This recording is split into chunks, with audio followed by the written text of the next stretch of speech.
Je suis le bon berger qui donne sa vie pour ses brebis.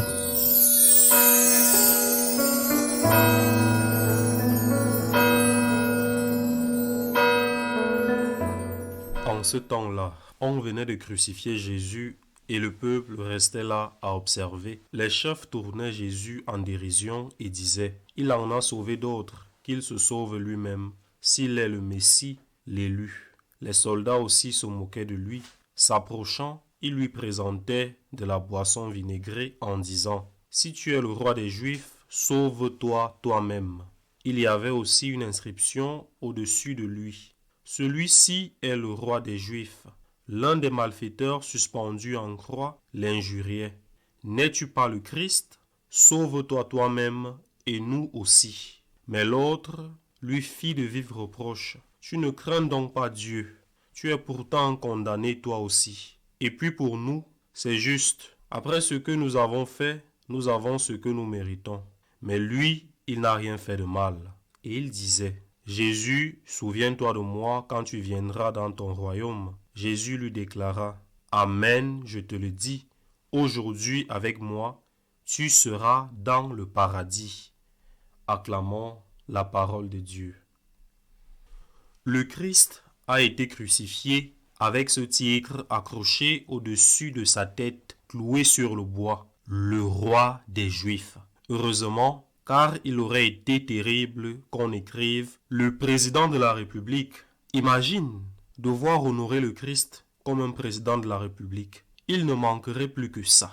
Surtout vu ce que nous avons aujourd'hui. Le Christ est notre roi et cela signifie qu'il est le premier. Nous les catholiques sommes un peuple fier. Notre fierté ne vient pas de nos mérites, mais du sang du Fils de Dieu et du sang de nos martyrs et de nos saints. Nous sommes un peuple fier, un peuple qui préfère mourir debout plutôt que vivre à genoux devant les seigneurs de ce monde. Un peuple qui ne plie le genou que devant Dieu. Nous sommes un peuple fier. Nous n'adorons personne d'autre que Dieu. Et cela nous a coûté et nous coûte encore la persécution, l'incompréhension. On nous jetait au lion et nous avons fini par triompher des lions. On nous écrase, disait saint Paul, mais on ne nous achève pas. Nous avons vaincu les tyrans de toutes les époques et nous vaincrons aussi les tyrans d'aujourd'hui. Les tyrans d'aujourd'hui sont des experts, des professionnels dans ce que l'on appelle aujourd'hui gagner le récit, c'est-à-dire mentir et convaincre. Mais à la fin, la réalité s'impose. Et elle s'impose lorsque leur vol, leur corruption, leurs crimes sortent en pleine lumière. Alors, tout ce qu'ils ont dit sur nous s'évapore. Pourquoi? Parce que ce sont des mensonges. Les premiers chrétiens à l'époque, on disait qu'ils étaient cannibales, qu'ils sacrifiaient des enfants ou qu'ils adoraient une tête d'âne. Et eux démontraient leur innocence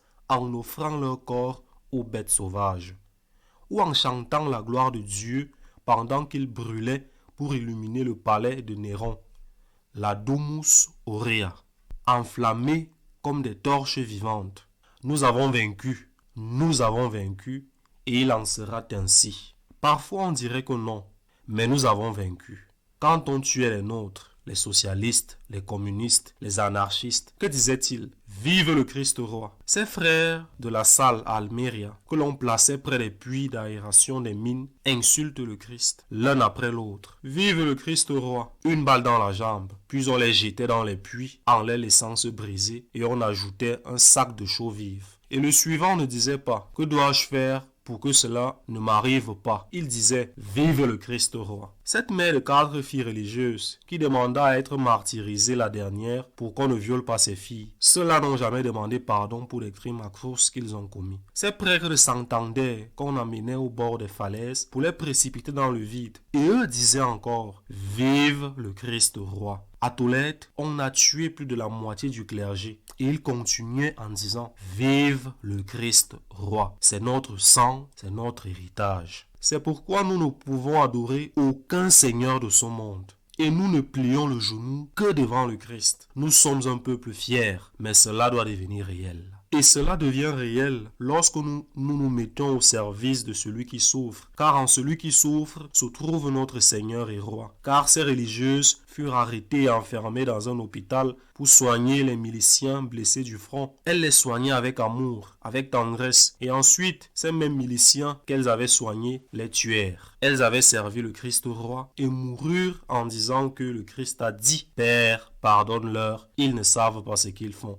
Nous ne pouvons pas oublier cela. Nous ne pouvons plier le genou devant personne d'autre que le Christ, ni nous laisser vaincre par la peur, les menaces, la corruption. Il parle de liberté, de démocratie, de justice, d'égalité. Et pendant ce temps, ils se remplissent les poches et les cachent on ne sait où, jusqu'à ce que la garde civile les retrouve dans un double fond chez eux. Le Christ est notre roi et seul le Christ est notre roi.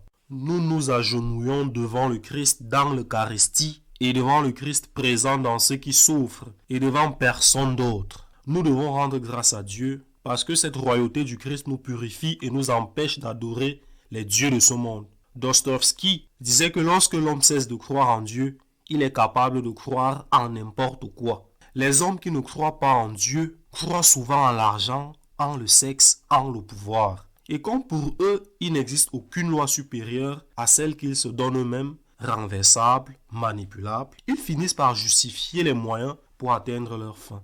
Nous avons la voix d'un Seigneur que nous adorons et qui nous dit « Cela, tu ne peux pas le faire ». Et quand nous faisons le mal, car nous aussi nous tombons, nous savons que le Seigneur nous dit « Demande pardon, tu dois demander pardon. Tu as mal agi. » Que font ceux qui n'ont pas cette voix incorruptible? Que font-ils? La réponse est visible.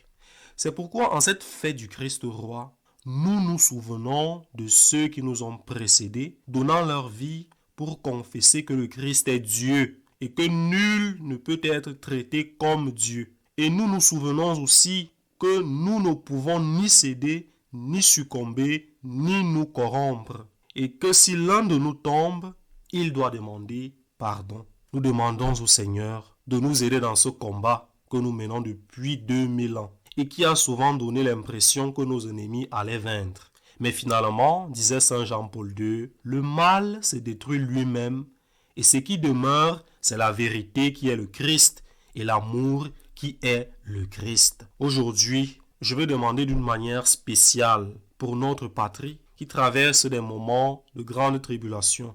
Je demande pour que nous, catholiques, continuions d'être la lumière du monde dans un monde obscur, un monde corrompu, un monde où les voleurs, les assassins, et il suffit de voir les enfants tués innocemment par l'avortement, changent le récit. Mais peu importe comme ils le changent, ce sont des voleurs et des assassins. Nous devons être la lumière du monde.